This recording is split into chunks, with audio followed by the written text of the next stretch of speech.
Add scholarship Navneet question bank मधनं आपण वेगवेगळे एक्सरसाइज घेतो आहे, वेगवेगळे टॉपिक घेतो आहे. आजचा आपला टॉपिक आहे जॉईंट बार ग्राफ. तर एक्सरसाइज 23.1 नवनीत क्वेश्चन बँकची आपण सोडवणार आहोत. आणि जे चॅनलवर नवीन आहेत त्यांनी नक्की नक्की सबस्क्राईब करा, व्हिडिओ लाईक करा आणि शेअर करा. So let us start joint bar graph. Let us start exercise 23.1 from Navneet question bank, that is for ED scholarship. This question is based on joint bar graph. Question number 1, the marks obtained by Suresh and Ramesh in examination are shown in the joint bar graph. Answer the following questions. आता हा bar graph आपण read करू. बघा काय bar graph मध्ये दिलेला आहे, y axis 1 centimetre is equal to 10 marks, म्हणजे इथे मार्क्स दिलेले आहेत, राईट. त्यानंतर इथे हा जो व्हाईट आहे तो सुरेश आहे आणि हे जे marks obtained by Ramesh that is shown by this dark box. तर इथे बघा एक व्हाईट आहे, ब्लॅक आहे, व्हाईट आहे, ब्लॅक आहे, व्हाईट आहे, ब्लॅक आहे, व्हाईट आहे, ब्लॅक आहे. मग व्हाईटचे रिडिंग कोणाचे आहेत? सुरेशचे. आणि ब्लॅकचे रिडिंग्स जे आहेत ते रमेशचे आहेत. सुरेश आणि रमेशनी मराठी, इंग्लिश, सायन्स आणि मॅथ्स या सब्जेक्ट्समध्ये किती मार्क्स मिळवले याबद्दल हा जो जॉईंट बार ग्राफ आहे हा माहिती देतोय. तर आता याचा आपण जर टेबल तयार केला, बघा यावर आधारित काही क्वेश्चन्स आहेत, तर आपण असंही सोडवू शकतो, 1 बाय 1 असंही बघू शकतो. पण जर आपण टेबल तयार केला, मी सांगितलेला तसा जर टेबल तयार केला तर आपण ह्या प्रश्नांची उत्तरं फास्ट देऊ शकू. या ग्राफवरनं आपण हा डेटा तयार करू. आता बघा मराठीमध्ये सुरेशला किती मिळाले आणि रमेशला किती मिळाले ते आपण बघू. मराठीमध्ये सुरेशला मिळाले 70 आणि रमेशला मिळाले 50, राईट. त्यानंतर इंग्लिशमध्ये सुरेशला मिळाले 80 आणि रमेशला मिळाले 65.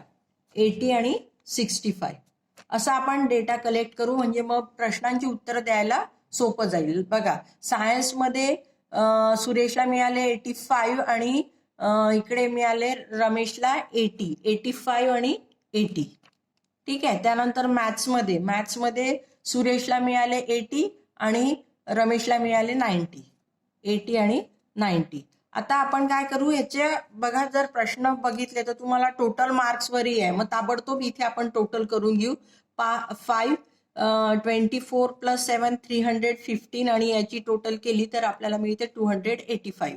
आता हा असा डेटा जर आपण व्यवस्थित टॅब्युलर फॉर्म मध्ये केला तर आपल्याला प्रश्नांची उत्तरं द्यायला अतिशय सोपी जातं. आता आपण बघा पहिला प्रश्न काय, what is total marks scored by Ramesh. आता 285, राईट. तर आपलं सेकंड ऑप्शन जे आहे, पहिल्याचं जे सेकंड ऑप्शन आहे ते करेक्ट आहे, right.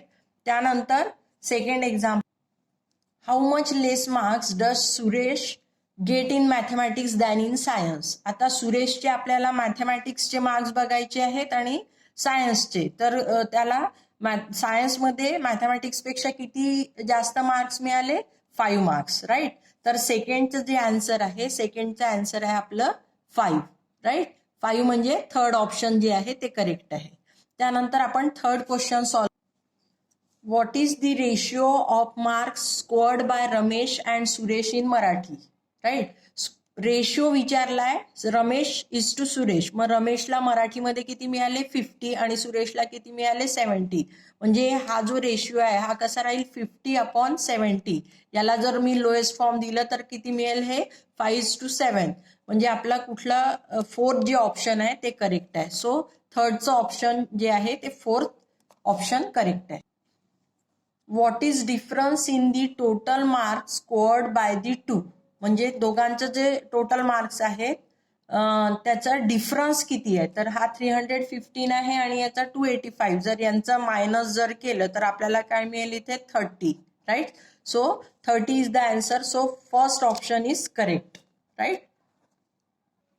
Question number 2, observe the following joint bar graph representing the rainfall last year and this year in Ambegaon. Answer the following question. आता हा आपण स्टडी करू. बघा इथे रेनफॉल दिलेला आहे लास्ट इयर आणि धिस इयरचा. धिस इयरचा जो आहे तो व्हाईटनी दाखवला आणि लास्ट इयरचा आहे जो तो ब्लॅकनी दाखवलेला आहे, राईट. आणि वाय ऍक्सिस वर काय दाखवलं, 1 centimetre is equal to 5 millimetre rainfall दाखवला आहे. मग आता इथे तुम्हाला बघा जून, जुलै, ऑगस्ट, सप्टेंबर, ऑक्टोबर मध्ये किती रेनफॉल झाला आंबेगाव मध्ये धिस इयर आणि लास्ट इयर. तर हे धिस इयर आहे, हे लास्ट इयर आहे. तर अशा प्रकारे आपण परत टॅब्युलर फॉर्म तयार करू शकतो. ग्राफचा कसा अभ्यास करायचा आहे क्वेश्चन नंबर 1 मध्ये मी एक्सप्लेन केलेला आहे. स्केल काय आहे ते बघायचं. त्यानंतर हे जे आहेत हे बॉक्सेस, याचं मिनिंग काय आहे, आणि त्यानंतर हे रीडिंग्स जे आहेत हे आपण टॅब्युलर फॉर्म मध्ये लिहिले आहेत. आणि आता आपण हे जे प्रश्न उत्तर आहे या ग्राफवर आधारित ते बघूया. What is the total rainfall in the months of June and July this year. आता धिस इयर बघायचं, जून आणि जुलै यामधला टोटल रेनफॉल म्हणजे काय म्हणू आपण, 35 प्लस 20 म्हणजे किती येतं, 55, right. So second option is correct, म्हणजे पहिल्याचं जे आन्सर आहे ते सेकंड आहे, राईट. त्यानंतर what is the ratio of rainfall in October last year to that of this year. Ratio काढायचा ऑक्टोबरचा. सुरुवातीला लास्ट इयर म्हणजे न्यूमरेटरला आपण लास्ट इयर लिहिणार आणि डिनॉमिनेटरला आपण धिस इयर लिहिणार. म्हणजे हा जो रेशिओ आहे हा रेशिओ किती येईल, 10/25 येईल, राईट. 10/25 ला जर तुम्ही लोएस्ट फॉर्म दिलं तर 5 2 10, 5 5 25 म्हणजे 2:5 येईल. म्हणजे हे जे आहे फोर्थ ऑप्शन आपलं करेक्ट राहील. म्हणजे मग सेकंड याचं कुठलं ऑप्शन राहील, fourth option. What is total rainfall this year. तर आपण आधीच ऍडिशन करून ठेवलेली आहे, त्यामुळे आपला आन्सर तयार आहे 175 मिलीमीटर. म्हणजेच तिसऱ्याचं थर्ड ऑप्शन जे आहे ते करेक्ट आहे. How much more rainfall was this year than last year during the month of August. म्हणजे ऑगस्टमध्ये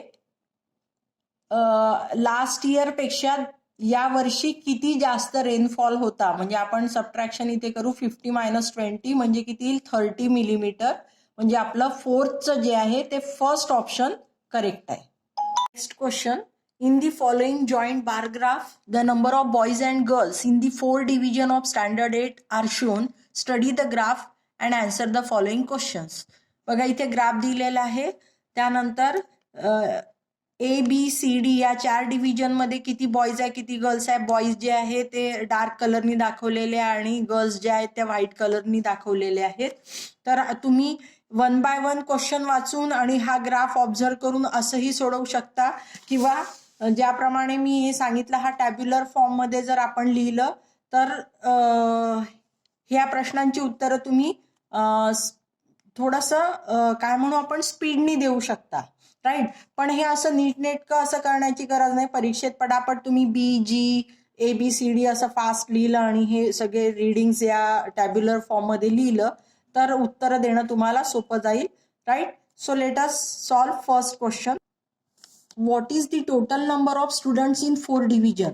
म्हणजे 4 डिव्हिजन मध्ये टोटल नंबर ऑफ स्टुडंट किती राहतील. तर आपण यांची ऍडिशन केली तर आपल्याला काय मिळतं इथे 200, right. So first option is correct. पहिल्याचं जे ऑप्शन आहे ते फर्स्ट ऑप्शन, राईट.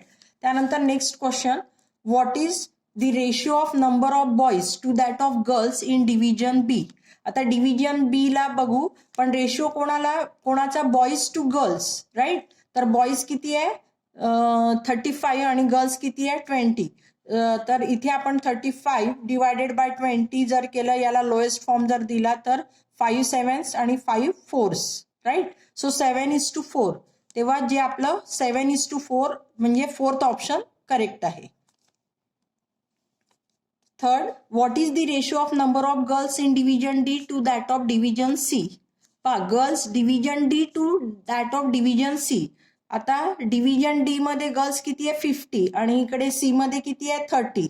मग यांचा काय काढायचा रेशिओ म्हणजे आपल्याला काय करावं लागेल 50/30. याला परत लोएस्ट फॉर्म दिलं तर काय मिळेल आपल्याला 1/2. That is 1:2. 1:2 म्हणजे आपलं सेकंड ऑप्शन जे आहे ते करेक्ट आहे, right. Fourth question, how many more girls are in there in division A, B and D together than in division C. म्हणजे आपल्याला काय करावं लागेल, ABD मध्ये किती गर्ल्स आहेत त्या बघाव्या लागतील आणि त्या सी पेक्षा कितीनी जास्त आहे. मग आपण ABD ची टोटल करू गर्ल्सची. 20 + 20 40, 40 + 15 55 आणि हे किती आहे 30. सो 55 - 30 म्हणजे किती येईल 25. म्हणजे आपलं 25 नी जास्त आहे, म्हणजे फोर्थ जे ऑप्शन आहे ते करेक्ट आहे. The quantity of jowar and question number 4 बघू. The quantity of jowar and wheat produced by Ramrao from the year 2011 to 2015 is shown below in the joint bar graph. Observe it and select the correct alternatives to the questions given below. बघा production of ज्वार जे दाखवलेलं आहे ते Whitney दाखवलं आहे आणि production of wheat जे आहे ते दाखवलेलं आहे ब्लॅकनी, राईट. तर ऍक्च्युअल इथे production of jowar and wheat पाहिजे होतं, तर इथे फक्त ज्वार लिहिल्या गेलं. त्यानंतर या साईडला इयर आहे, तर 2011ला समजा आपल्याला हा रीड करायचा असेल तर 2011ला ज्वारचं प्रोडक्शन किती आहे 50 क्विंटल आणि व्हीटचं प्रोडक्शन किती आहे 60 क्विंटल. 2012ला जे ज्वारचं प्रोडक्शन आहे 65 आणि व्हीटचं प्रोडक्शन आहे 50. याप्रमाणे हा जर आपण ग्राफ वाचला आणि तो टॅब्युलर फॉर्म मध्ये लिहिला तर कसा लिहिता येईल. बघा हा जो ग्राफ आहे हा टॅब्युलर फॉर्म मध्ये लिहिला आहे मी, तर या प्रकारे तो लिहिता येईल 2011, 12, 13, 14, 15 आणि ज्वार आणि व्हीट करता. आणि जनरली प्रश्न कसे असतात टोटल, रेशिओ, कितीनी जास्त कितीनी कमी असं विचारलं जातं. त्यामुळे टोटल आवश्यक असते म्हणून आधीच आपण टोटल करून घेतली तर आपलं सोपं जातं. पहिला question, what is the average of production of jowar. तर ज्वारचं जे आहे आपल्याला ॲव्हरेज काढायचं. ॲव्हरेज म्हणजे टोटल आपल्याला माहिती आहे, टोटल किती आहे 360 आणि किती इयर्स आहेत 1 2 3 4 5. मग 360 डिवायडेड बाय जर 5 केलं तर यू विल गेट 72 क्विंटल्स. म्हणजे इथे 72 म्हणजे फर्स्ट जे ऑप्शन आहे पहिल्याचं फर्स्ट ऑप्शन करेक्ट आहे. Second question, in which year was the yield of jowar and wheat equal and the highest. म्हणजे कुठल्या वर्षी ज्वार आणि व्हीटचं जे प्रोडक्शन होतं ते सारखं होतं आणि हायेस्ट होतं, तर ते कुठल्या वर्षी आहे 2013ला. तर सेकंड ऑप्शन जे आहे ते करेक्ट आहे, राईट. म्हणजे दुसऱ्याचं सेकंड ऑप्शन करेक्ट आहे. त्यानंतर थर्ड क्वेश्चन बघू. In the year 2012 how much less was the yield of wheat than jowar in quintals. म्हणजे 2012ला ज्वारचं जे प्रोडक्शन आहे ते व्हीट किंवा आपण म्हणू how much less was the yield of wheat. व्हीटचं जे प्रोडक्शन आहे ते ज्वारपेक्षा कितीनी कमी कुठल्या वर्षी 2012ला. तर इथे आपण 65 - 15 केलं तर काय येईल थर्डचं ऑप्शन. 65 - 50 आपल्याला मिळेल 15. म्हणजे 15 आणि हे जे आहे कशाचं व्हीटचं प्रोडक्शन ज्वारपेक्षा कमी आहे, तर 15 किलोग्रॅम. तर सेकंड ऑप्शन जे आहे ते करेक्ट आहे. तर अशा प्रकारे आपण जॉईंट बार ग्राफवरचे एक्झाम्पल्स सोडवू शकतो. आणि यापुढेही आपण या चॅनेलवर वेगवेगळ्या एक्सरसाइज घेणार आहेत. Thanks for watching. थँक्यू.